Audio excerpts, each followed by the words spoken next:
Rendez-vous culturel sur Biwane, messieurs, mesdames, bienvenue à tous.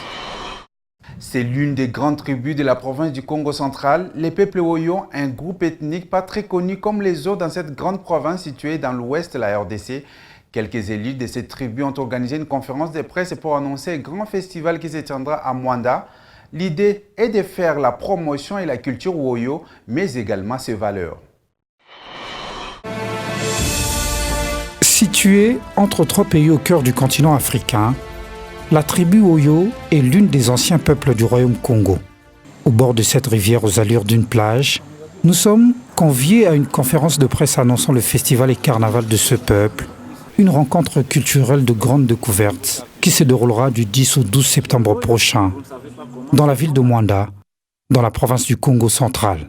C'est un festival on va vous présenter nos mets, notre cuisine, on va vous présenter nos danses, nos chansons, donc tout ça.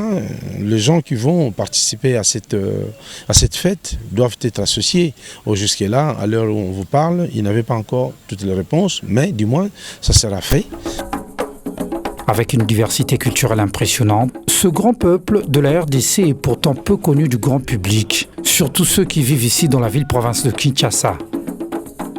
L'oubli dont nous parlons, je crois que c'est un oubli, je ne sais pas qui a été voulu, mais non, parce qu'ils viennent de parler de Paul Panda. Paul Panda, si vous le connaissez, j'ai vu la silhouette de M. Didier Momengi. Il a écrit sur Paul Panda.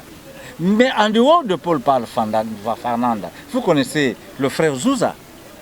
Le frère Zouza qui est le premier docteur en droit canon et premier docteur en psychologie. Il est Woyo. Vous savez que chez nous, il y a un proverbe qui dit Makouk Matatu, Matel Menzong. Je ne sais pas si vous le savez. Je veux rentrer un peu dans le proverbe pour que vous le sachiez.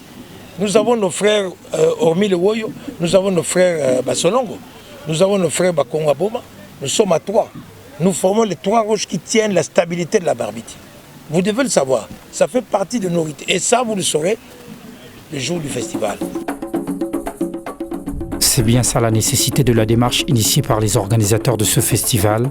Celle de faire connaître ce peuple et sa culture du public, mais aussi sa contribution dans l'histoire du Grand Congo. L'émergence du royaume de Ngoyo sur le territoire de Woyo au nord du fleuve Congo n'apparaît que vers la fin du XVIe siècle, un siècle après l'arrivée de Portugais sur les rives du fleuve Congo.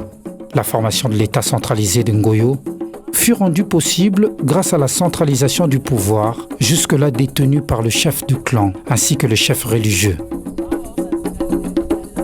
L'autorité a été remise entre les mains du roi, assisté par le représentant de certaines catégories.